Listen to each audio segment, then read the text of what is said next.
저희가 봤을 때 주일학교들은 주일학교 선생님을 보통 학교 선생님이 많이 하시더라고요. 실제 학교 선생님 하시는 분들이 주일학교 선생님을 하시는데 그분들이 성경을 가르칠 때도 주입식으로 가르치고 그 내용, 그 분위기가 네, 똑같이 분위기가 뭐 이렇게 강압적이진 않지만 구조가 똑같다라는 거죠. 예. 결국 우리가 저희가 주의하는 것은 그거예요. 구조가 만들고 있는 부분인 거예요. 아이한테 생각해야 된다, 뭔가 꿈을 찾아야 된다라고 얘기를 해주는 것보다 더 문제가 되는 게 구조 자체가 그거를 찾기가 어렵도록 되어 있다면 아무래도 그 구조 안에 있는 동안은 불가능한 거죠. 일단 기본적으로 아이들을 놀도록 놔두면 아무것도 안 시킨다고 해서 아이들이 아무것도 안 하지 않거든요. 애들이 벽 보고 면벽하고 있지 않아요, 절대로. 네.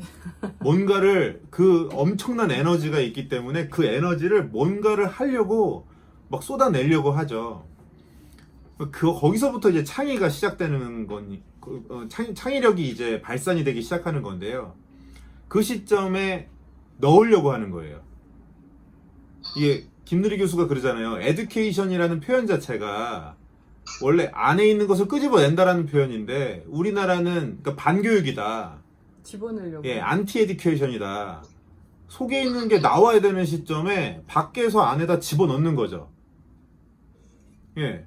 그 집어넣는 주체가 되는 사람이 이 받아들이는 사람을 고려하고 있지 않다라는 거예요. 그 구조 자체가. 맞아. 그러니까 하다못해 성경 교육 자체도 이 아이가 이제 태어나서 자라면서 사실 부모가 올바르게 잘하고 있으면 그 가정에서 잘하고 있으면 부모의 모습을 통해서 아이는 자연스럽게 그걸 배우고 느끼게 되는 법이고 그러면서 어느 정도의 이제 지식적 교육과 토론 학습이나 대화를 해야 되니까요. 또 어떤 훈육을 하는 과정이나 그런 과정에서 부모가 성경적으로 가르치느냐가 더 중요한 거죠. 이 지식적으로 들어가는 게 아니라 성경적으로 가르치고 있느냐, 어떤 기준으로 훈육을 하고 있느냐, 그런 부분을 아이가 느끼면서 나중에 가서 더 지식적으로 성경을 보게 됐을 때, 아, 우리 엄마 아빠가 나를 지극히 성경적으로 키우셨구나.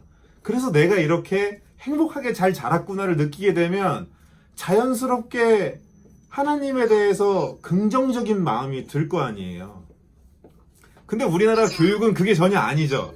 반대로 이제 주입을 시켜버리니까 나의 자유를 빼앗았던 것 중에 하나인 거예요.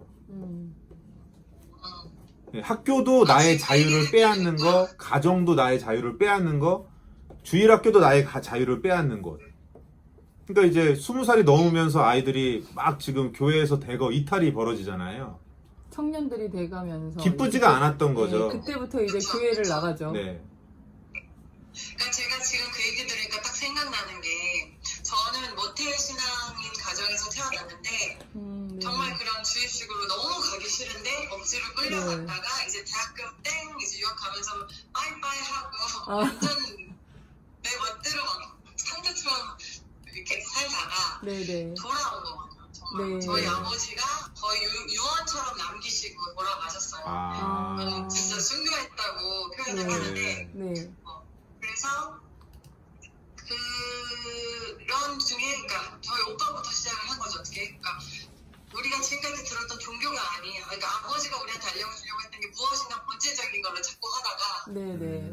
지금 계속 간 건데 그래서 찾고 내가 알았던 건 정말 내가 그냥 알고 있었던 거는 정말 그냥 종교구나.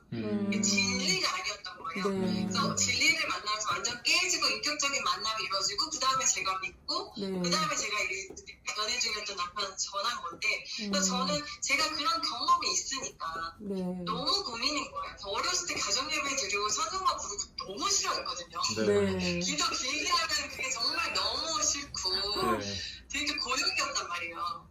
그래서 정말 그리고 제가 전에 있는 교회에서 정말 성령님이 살아있는 정말 막 영으로 찬양하는 그런 즐거움의 예배를 맛봤던 사람이라 그거를 너무 아이들에게도 알려주고 싶은데 지금 교회는 또 분위기가 다르거든요.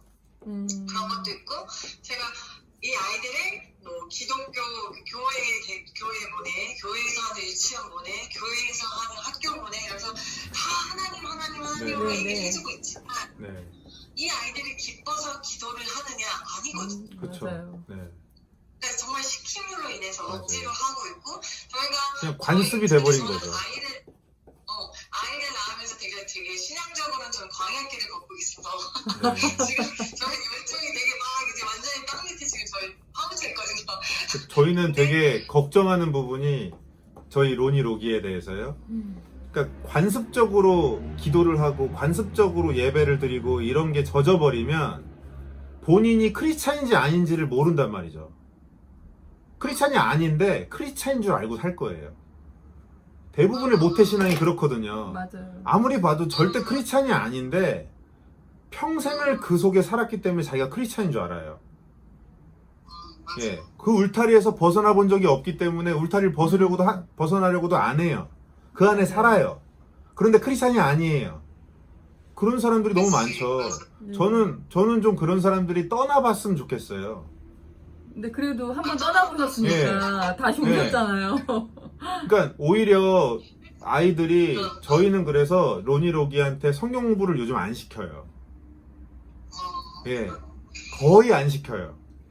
아이들이 그냥 자기들이 성경 입점용 만화책 보고 싶은 거 보고 가끔 저희한테 이제 그 드라마 바이블 틀어달라고 하고 그럼 그럴 때 틀어주고 그런 책 보도록 해주고 또 이제 제가 기독교 보고 서적. 있는 저희가 보고 있는 신학 서적 이런 것들 아빠 이 책은 뭐예요? 그러면서 관심 가지니까 읽고 싶으면 읽어요. 읽어도 돼요 하니까 또 만화로 된 거 그런 것들도 이제 보게 되고 이제 그러면서 역시 그것도 자율적으로 공부를 하지 네. 저희가 시간을 정해서 자 우리 성경 공부합시다 예배 드립시다를 안 해요. 전혀 안 해요. 저희는 하다못해 저희는 가정 예배도 예전에는 예배 시간을 정하고 했었는데 지금은 그것도 안 해요. 그냥 각자 예. 좀 다만 이슈가 생겼을 때 항상 이게 하나님 보시기에 성경적으로 이게 어떤 게 맞을까 무조건 그쪽으로 기준 잡고 회의를 하고 그쪽으로 토론을 하죠. 그러니까 그러면 하루에 생기는 많은 아침, 점심, 저녁으로 많은 일상이 있잖아요. 일상 속에 생기는 문제들이 있잖아요. 그 문제들 하나하나를 다 그 부분에 대입을 해서 생각을 하는 거예요. 저희는 이게 예배라고 생각해요. 삶으로 예배를 드린다. 이게 풀타임 예배라고 생각해요. 저희는. 예. 주중에는 계속 내 맘대로 살다가 이제 예배 시간에만 예배 드리는 그거는 저희는 요식행위라고 생각을 하고 있고요. 진짜 예배가 된다라는 것은 월요일부터 일요일 저녁까지 계속해서 동행하신다라는 개념이 뭐냐는 거죠. 같이 회의를 해야 되는 거죠. 비즈니스 할 때도 이거 어떻게 해야 되지? 이거 어떻게 풀어볼까? 아이들 교육도 막 갑자기 화가 막 확 올라오는데 화가 올라왔을 때 아이고 주여 제가 또 이러고 있네요 하면서 또 이제 하나님하고 대화를 하고 한 단계 또 캄다운 시키고 아이들과 대화를 하는 그 광경을 보실 때 흐뭇하실 거 아니에요. 맞아요. 그게 예배죠. 아니 저희가 사실은 되게 와닿는 게 또 저희가 너무 이렇게 저랑 남편이 되게 예배의 뜨거움을 맛보고 참 좋은 환경에 있다가 지금 둘 다 되게 많이 피폐해져가지고 이러면 안 되겠다 생각하고 있어서 아이들이랑 그래도 매일 아침 짧게라도 이렇게 예배를 드리자. 가정 예배를 하든 큐티를 하든 뭐 아이들이랑 하면 좋다는 책이 있어서 그걸 맨 처음에 시도를 했다가 또 주일학교에서 애들 큐티책이 있길래 그럼 그거랑 부모님 만든 우리 큐티책에서 같이 하자. 애들 막 이렇게 해서 뭐 잘하면 뭐 스티커 주고 막 이렇게 하는데 집중이 안 될 때가 태반인 거예요. 그쵸. 이것도 억지로 시키고 있더라고요. 네. 그래서 이게 무슨 의미가 있을까라는 생각도 다시 드는 거예요. 게다가 그 스티커 주시는 거 있잖아요. 스티커를 다 모으면 뭐가 생겨요? 제가 1,000원 줬어요. 1,000원 주는 걸 바꿨어요. 네. 원래는 이게 이제 그 행동심리학을 보면 행동심리학 쪽 책들을 보시면요. 이 보상에 대한 이야기가 나오는데 이 보상은 정말 중요한 게 조심하셔야 되는 게요. 이 창의적이고 생각하는 쪽의 뇌는요. 보상을 해주면 망가져요.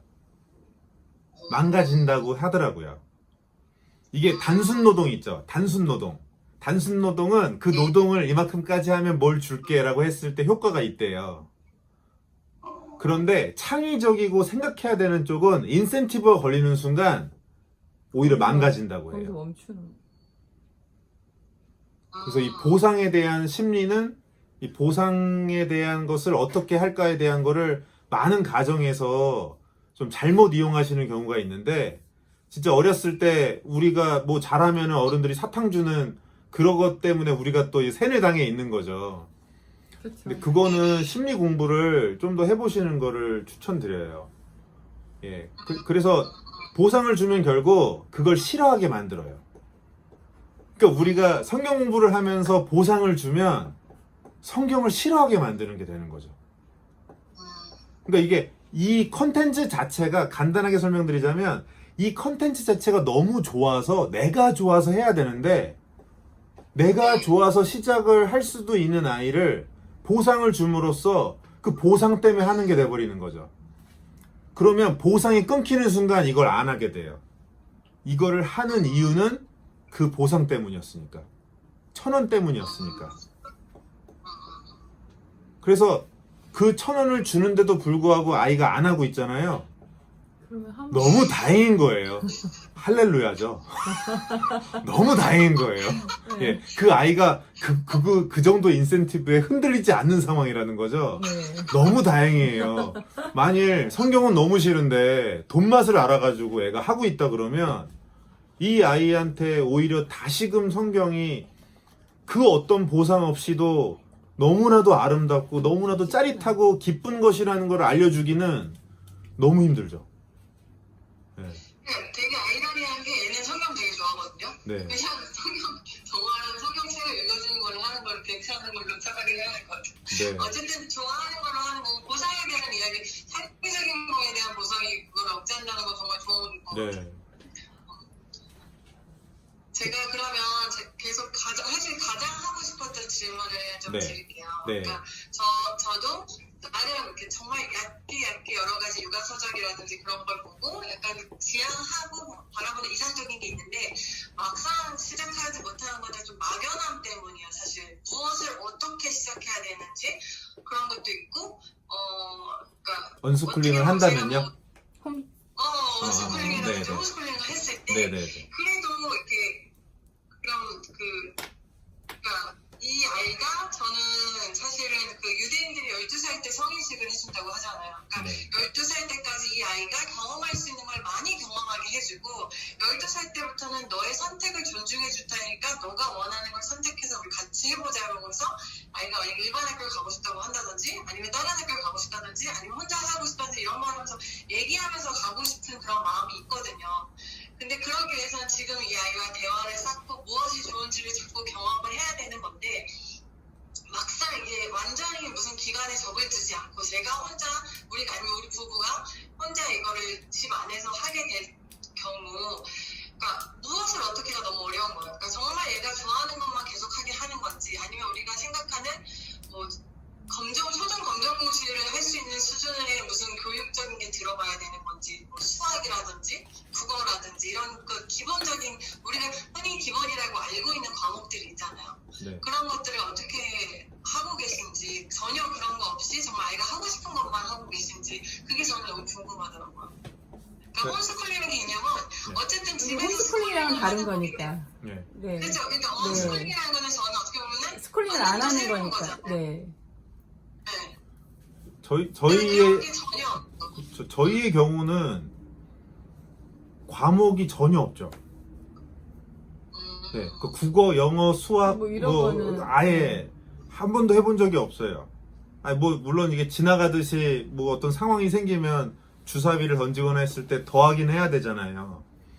뭐 어떤 그렇게 자연스럽게 지내다 보면 놀이를 하거나 뭔가 삶 속에서 자연스럽게 맞닥뜨리게 됐을 때 아이들이 질문이 나오는 걸 기다리죠.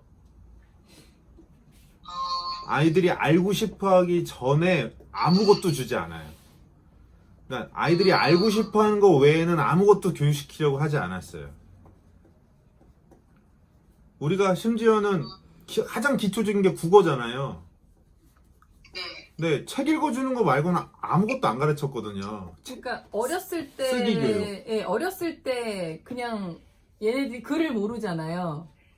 그러면 우리는 그냥 계속 책을 읽어주고 얘네들은 이제 그거를 옆에서 듣고 그러면서 한 5살, 6살 되니까 얘네들이 이제 보면서 이제 궁금해 하는 거예요. 이 글씨가 무슨 글씨인지. 그리고 엄마, 아빠가 읽어주니까 아, 요 글씨가 엄마라는 글씨고 이게 그러니까 아빠라는 본인들이 엄마, 왜 암기를 하는 거예요. 아빠 이 글씨가 아빠예요?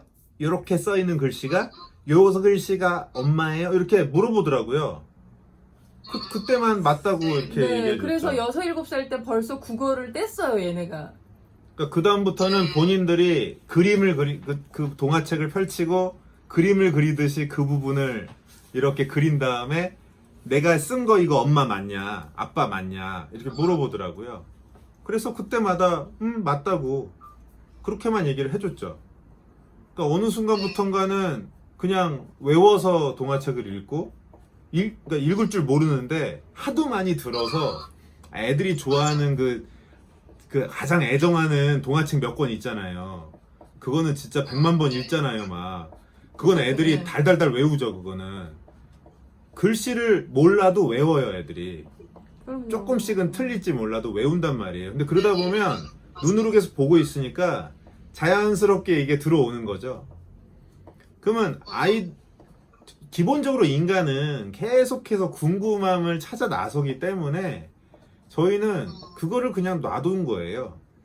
얘가 지가 목 마르면 올 거다 했는데 뭐 아니야 다를까 네, 국어에 부인들이. 대해서 궁금해하면서 왔고 본인들은 모르고 있는 걸 엄마 아빠는 알고 있잖아요.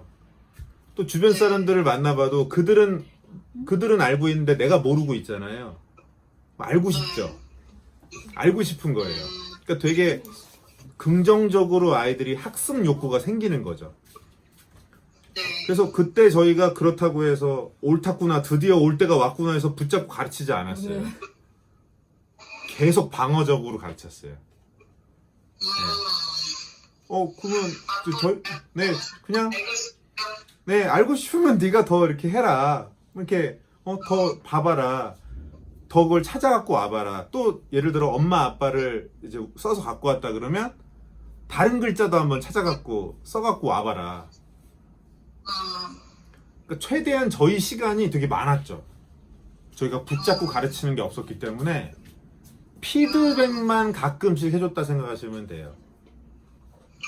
네. 그리고 이제 그러다가 국어는 뭐 본인들이 계속해서 좋아하는 상황 속에서 성장을 해왔기 때문에 너무너무 잘하는 아이들이 됐고요. 이제 그러다 보니까 자연스럽게 독서는 자연스럽게 좋아할 수밖에 없죠.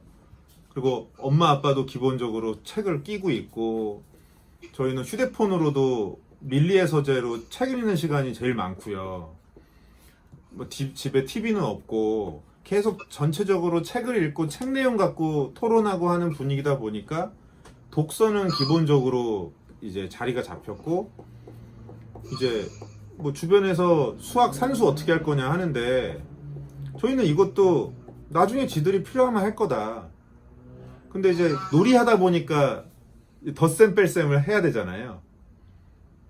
그래서 놀이 같은 경우도 계속 덧셈만 해야 되는 놀이가 있는가 하면 빼야 되는 상황도 있도록 뭐 그런 것들을 이제 하면서 자연스럽게 하다가 최근에는 계산기 쓰라고 하고 있어요.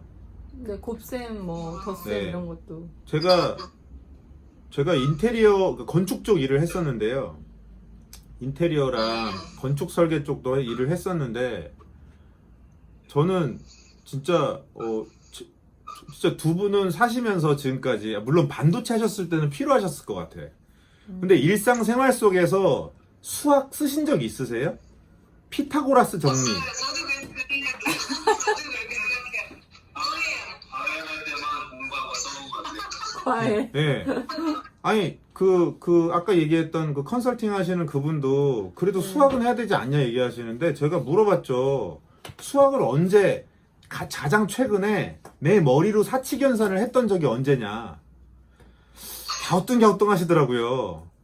요즘에는 가게에 가도 다 바코드로 이거 찍어버리는데, 맞아요. 예, 그러면 우리가 쓰지 않는 교육은 퇴화돼 버리는데, 그러면 수학적 어떤 수학 수리 능력, 수학적 사고, 그 본질로 들어갔을 때 그 사고를 기르려면 어떻게 해야 되느냐를 물어본다면 얘기를 할 수 있겠지만, 단순하게 사칙연산과 이런 수학의 정석에 나오는 수많은 공식들을 가르쳐야 되지 않냐고 물어본다면 도대체 그거를 어디다 쓰려고 배우는 거냐라고 나는 또 반문할 수밖에 없다. 그래가지고 애가 뭐 근데 로봇을 만들고 뭐 로켓을 쏴 올려야 된다. 근데 솔직히 그쪽 가도 저는 머리로 안 할 거라 생각하거든요. 그럼요. 제가 컴퓨터로 해요. 건축 처음에 그 인테리어 할 때 그때 그걸 제가 암산으로 했다가 뒤통수를 얼마나 세게 맞았는지 몰라요. 오차범위 하나만 나도 너 이거 돈이 얼마가 손해가 보는데 어디서 감히 암산을 하냐고. 그래가지고 아니 그러면 우리가 그동안 배운 건 언제 써요? 그러니까 다 그거는 고등학교 졸업하면서 다 잊어버려야지. 그거를 왜 그걸 간직하고 있냐고. 전 진짜 사기 맞은 기분이었죠. 물론 저는 열심히 안 했기 때문에 덜 사기 맞은 기분이었고, 아마 브라운은 심각하게 사기 맞았다는 생각이 많이 드실 것 같은데 쓸 일이 없어요. 쓸 일이. 근데 저희는 그래서 이제 수학 산수는 그냥 놀이할 때 계산기를 너희가 계속 두들기기 귀찮으면 좀 더 하든지 말든지 뭐 그런 거고요. 근데 계산기로도 계속 하다 보니까 암산을 잘 하던데. 재밌는 게 애들이 간단한 거는 벌써 알더라고요. 계산기를 안 쓰더라고요. 저는 근데 오히려 계산기를 쓰라고 권하죠. 자꾸 그 암산하려고 하지 말라고. 예, 그거 버릇되다가 나중에 중요한 거에 이렇게 암산했다면 큰일 난다 얘기를 하죠. 그리고 이제 영어 같은 경우는 뭐 아예 뭐 국어도 안 가르쳤는데 영어를 가르치겠어요? 예, 절대 안 가르치죠. 예. 그리고 분명히 너희 세대 때는 만나자마자 리시버 하나씩 끼고 자기네 나라 말로 해도 아주 원활하게 동시통역이 될 거고, 그 사람 귀에 들어가는 목소리도 내 목소리로 들어갈 거다. 그게 너희들 세대 때는 구현이 된다. 너희들이 청년이 됐을 땐.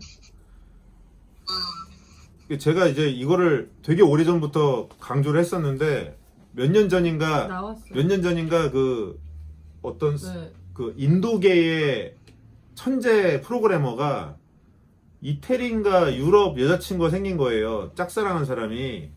근데 이태리어를 배워야 되잖아요. 이 친구가 그게 너무 싫어가지고 프로그래밍을 해버렸대요. 예, 그게 이제 곧 나오는데 이 라틴어권, 영어권은 99.9% 된대요. 동시통역이.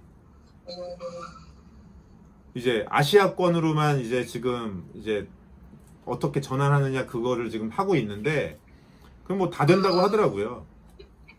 그러면 이제 아직까지 내 목소리로 래핑하는 것만 안 되는 거죠. 근데 지금 현재 기술력을 보면은 지금 우리 아이들이 컸을 때, 커서 한참 사회생활할 때 친구들 만나고 어울릴 때, 그때는 이 래핑 기술이 100% 될 수밖에 없어요. 지금의 기술의 발달을 봤을 땐. 근데 저는 그거죠. 옛날에 통번역 시스템 자체가 없을 땐 사람을 통해서 해야 했었기 때문에 그 기술을 갖고 있는 것이 강력한 무기가 됐었고 중요한 커뮤니케이션 수단이 됐었는데, 과연 우리 아이들 세대 때도 그러하냐라는 거죠. 그 의문을 갖는 거죠. 맞아요. 예. 그러니까 뭐 물론 내 목소리로 내 입으로 할 수 있으면 좋겠죠. 저도 할 수 있으면 하는 게 좋다고 생각해요. 그런데 우리 아이들에게 주어져 있는 시간의 한계가 있잖아요. 과연 그것이 우선이냐는 거죠. 근데 예를 들어 저희 아들 같은 경우는 이제 패션 디자인을 좋아하잖아요. 영어를 가르친 적은 없지만 패션 용어는 벌써 영어를 다 알아요. 저는 몰라요. 저는 패션 용어를 몰라요. 제가 아들보다 훨씬 영어를 많이 공부했지만 저는 제 영역을 저는 제 영역만 할 줄 아는 거지 다른 영역을 다 아는 거 아니잖아요. 항상 영어에 대해서 중요성을 누가 미안해요 건들지 말아주세요. 항상 영어에 대한 중요성을 얘기하시는 분들한테 제가 여쭤보는 질문이 중국의 인공위성 발사가 뉴욕 증시에 끼친 영향을 영어로 한번 얘기해 보시라고. 그거 대답하신 분 못 봤어요 지금까지. 내 분야 아니면 몰라요. 근데 문제는 내 분야가 뭔지도 모르는 상태에서 영어를 가르친단 말이에요. 그러니까 이 밑 빠진 독에 물을 붓고 있는 거죠 일찍부터. 오히려 성격적으로 되게 성격이 활발하고 성격이 좋으면 어느 외국인하고도 쉽게 친해지고 바디 랭귀지 하면서 친해지고 그러다가 뭔가 내가 목적성이 있어서 배워야겠다 했을 때 배우는 것이 일반 일상 회화 정도까지는 그런 것은 저는 3개월 안에 끝난다고 생각해요. 맞아요. 예, 그러면 일상 회화를 제외한 나머지는 이제 취미에 대한 이런 것도 다 3개월 안에 끝나고 나머지는 전문 영역이잖아요. 그럼 전문 영역은 어차피 미리 배울 수가 없잖아요. 분야가 정해졌을 때 해도 전 늦지 않다 생각해요. 그렇기 때문에 이제 놔뒀는데 아들은 벌써 이제 단어로는 패션에 관련된 용어는 뭐 다 알고 있고요. 그리고 이제 딸은 요즘에 이제 팝송 노래하는 거를 좋아해가지고 이제 노래를 틀어놓으면 영어는 하나도 모르면서 그거를 또 이제 따라서 외워서 막 불러요. 벌써 막 한 10개는 외워서 부르는 것 같아요.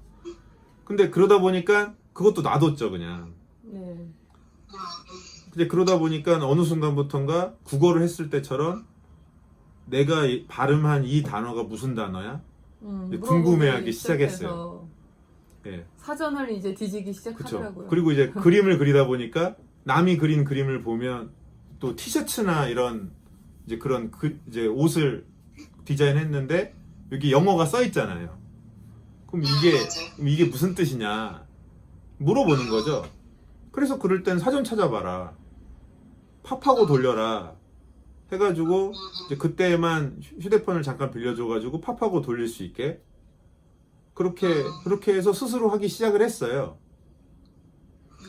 네, 저희는 물론 지금 저희 아이들 다른 영어를 중요하게 여기는 가정의 아이들하고 비교하면 벌써 뭐 지금 로니록이 나이가 됐을 때는 막 네이티브처럼 얘기하는 애들 많죠. 근데 저희는 일찌감치 결정을 한 게 컨텐츠를 갖도록 하겠다. 그 컨텐츠를 유통하는 데 필요한 기술을 가르치지 않겠다. 그거는 기계가 훨씬 잘할 것이다. 예. 결국은 컨텐츠가 있고 성격이 좋아야 친해지고 싶은 대상이 되잖아요. 친해지고 싶어야 비로소 커뮤니케이션이 시작되는 건데 친해지고 싶은 대상이 되지도 못하고 뭐 내가 그런 사람에게 다가설 만한 어떤 이슈거리도 안 갖고 있는 그냥 그런 기능만 몇 개 갖고 있는 사람이 되면 오히려 그게 더 잘못된 교육이라고 생각이 된 거죠. 그래서 아무튼 이 중요하다고 여기는 국영수를 안 하니까 나머지는 당연히 안 하겠죠. 저는 홈스쿨링 되게 아기가 어렸을 때 뭔가 이렇게 약간 예를 들어서 뭐 퍼즐 맞춤을 18개월 때 퍼즐을 맞추려고 하길래 이제 먼저 모퉁이부터 이 모서리 여기 있는 것부터 찾아갖고 하면 더 쉬워서 그걸 가르쳐주는데 너무 말귀를 못 알아들어가지고 정말 답답해서 이때 느꼈어. 이거 아니구나. 자기 자식은 가르치는 거 아니라는데 뭔지 알겠다. 그막 지금 너무 느껴서 가르치는 거 이건 아닌 것 같아. 내가 홈스쿨을 꿈꿨다면 미친 생각이었어. 모든 교육은 사교육이야 이러고 있었거든요. 이제 바뀌어가지고 남편한테 그렇게 농담하고 그랬거든요. 근데 언스쿨링이 저 노는 거는 또 되게 잘하거든요.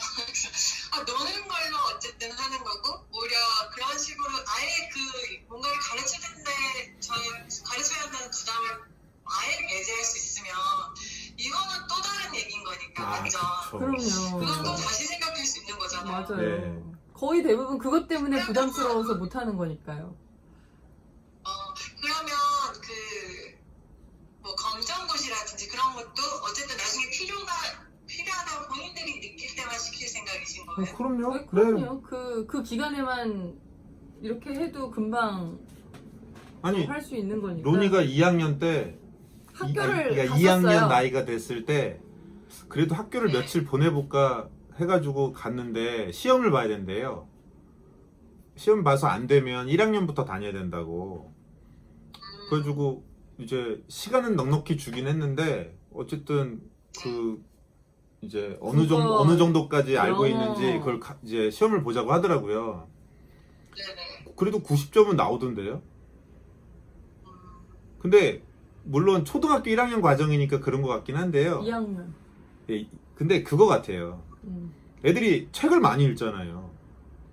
맞아요. Y 시리즈는 거의 달달달 외웠거든요. 거기에 이제 과학 뭐 역사 아니, 뭐 솔직히 이런 거 다 나와 있거든요. 우리가 모르는 걸 얼마나 많이 알아요. 뭐 생물 네. 뭐 이런 거 다 나와 있어서 Y 시리즈 보면은 일반 상식에 대한 영역이 다 있거든요.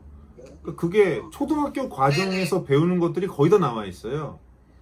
그런 것들이 그러니까 지구과학, 과학 계열은 뭐 너무 쉽고 이제 산수만 좀 어려워하죠 아무래도. 근데 그거는 시간이 많으니까 막 손가락 꼽으면서 하더라고요. 네. 근데 적극적으로 풀더라고요. 재밌는 거는 이제 로니가 하고 있으니까 로기가 옆에서 자기도 심심하다고 자기도 한 장 달라고 하더니 로기도 80점 맞아오더라고요. 로기는 그때로 따지면 아직 학교를 1학년 들어가기 전인데. 네. 근데 1학년 과정이 이미 다 배운 거죠. 얘기가 전화했어요. 그래서 저희는 뭐 그러니까 지금 이 말씀드린 게 학업을 문제없이 따라간다라는 얘기를 하고 싶은 건 아니고요. 네네네네. 중요한 건 그거잖아요. 저는 사실 네.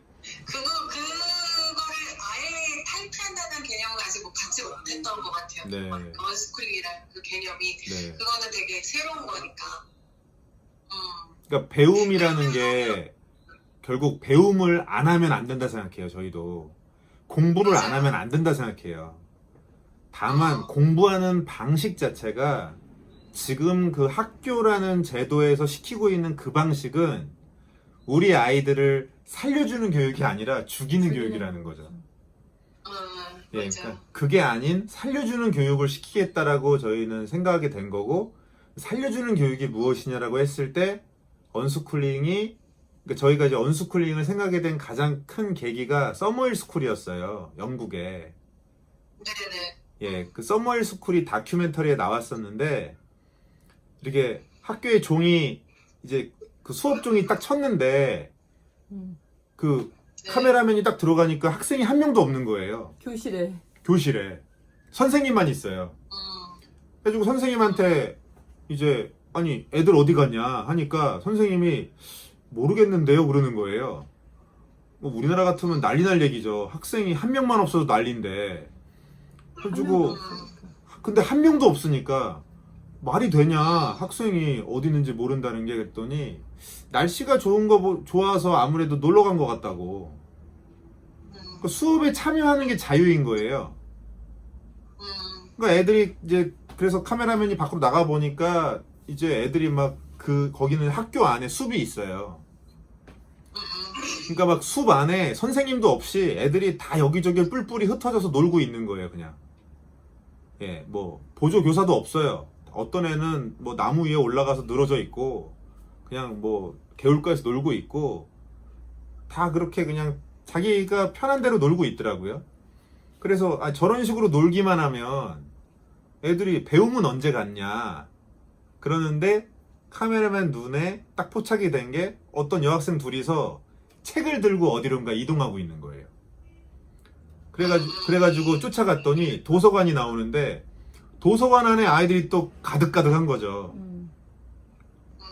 그래서 이제 그 다음 장면에서 선생님이 이제 인터뷰가 나오시는데 아이들이 놀다 보면 궁금한 게 생긴다. 그러면 선생님한테 찾아온다. 그러면 그때 가르쳐 주는 게 아니라 어디 도서관에 가면 어느 책에 그게 있다고 알려준다고. 그래서 본인들이 스스로 찾을 수 있게. 그래서 책으로 찾을 수 있는 것은 끝까지 책으로 찾도록 하는 거죠. 그런데 아무리 책을 여러 권을 봐도 답이 안 나오는 게 있을 때 그때 선생님 그때 참여해 주는 거예요. 선생님의 역할은 그걸로 충분합니다. 라는 거죠.